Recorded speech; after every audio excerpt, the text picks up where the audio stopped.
Megastar Shakib খানকে নিয়ে বদনাম করা বা কুকথা বলা বস্তা পচা সিনেমার ডিরেক্টরদের আচ্ছা করে ধুয়ে দিয়েছেন নায়ক বাপ্পারাজ। এরকম রিপ্লাই মাঝে মধ্যে দরকার আছে, না হলে না ব্যাপারটা একচেটিয়া হতে থাকে। কেননা আমাদের মেগাস্টার শাকিব খান তো এগুলোকে পাত্তাই দেন না আসলে। তাকে নিয়ে কে খারাপ কথা বলল তার এত মানে মনে রাখার বা দেখার সময়ই নেই। কারণ এই মানুষটা সদা সর্বদা বাংলা সিনেমাকে কিভাবে এগিয়ে নিয়ে যেতে হবে সেই লক্ষ্যে এগিয়ে যাচ্ছেন এবং তার জন্য প্রচুর পরিশ্রম। কাজেই কোন ডিরেক্টর বা কোন প্রডিউসার মেগাস্টার শাকিব খানকে নিয়ে দুটো কুকথা বলল তাতে তো না মেগাস্টার শাকিব খানের কিছু যায় আসছে, না তো শাকিবিয়ানদের কিছু যায় আসছে। এরকম একটা মোমেন্টে নায়ক বাপ্পারাজ তিনি একদম সাবান ধোয়া জলে একদম ধুয়ে দিয়েছেন এই ধরনের লোকজনগুলোকে, যারা মেগাস্টার শাকিব খানকে নিয়ে বদনাম করে, কুকথা বলে, যারা আসলে মেগাস্টার শাকিব খানের মেগা স্টারডমটাতে মানতে নারাজ, যাদের প্রবলেম হয় এটা মানতে যে মেগাস্টার শাকিব খান একজন মেগা স্টার, স্পেশালি তাদেরকে একদম সাবান জলে ধুয়ে দিয়েছেন নায়ক বাপ্পারাজ। ব্যাপারটা দারুণ লেগেছে। হ্যালো আমার সাকিবিয়ান ভাইরা বোনেরা, চলে এলাম আরো একটা নতুন ভিডিও নিয়ে। আশা করছি তোমরা সকলে খুব ভালো আছো।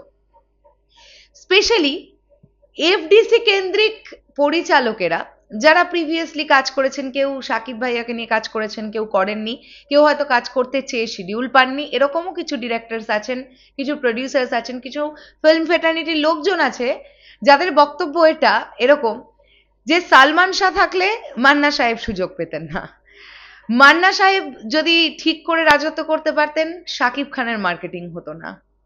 এই ধরনের কথাবার্তা বলা লোকজনগুলোকে দেখুন কিরকম মোক্ষম জবাব দিয়েছেন নায়ক বাপ্পারাজ। দেখুন, তিনি লিখছেন, আজকাল একটা ট্রেন্ড হয়ে গেছে, কাউকে কিছু জিজ্ঞাসা করলেই বলে ও নেই বলেই এর উত্থান হয়েছে, ও থাকলে আসতে পারতো না, ও নেই বলেই চলচ্চিত্রের আজ দুরবস্থা।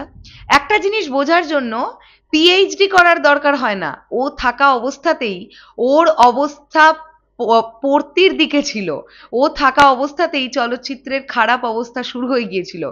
আমরা মানুষ জীবিত থাকতে তার প্রশংসা করি না, সম্মান দিতেও কুণ্ঠিত হই, চলে গেলেই যত ভালোবাসা আদিক্ষেতা।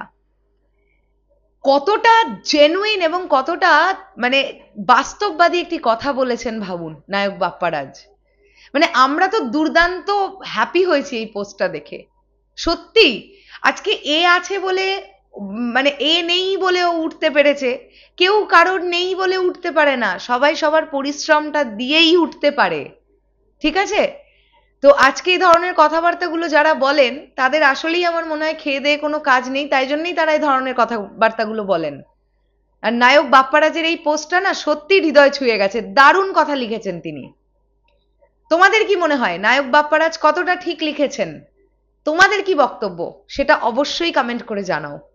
আসছি আবার খুব শিগগিরই নতুন কোনো ভিডিও নিয়ে, তাহলে এখনের জন্য টাটা।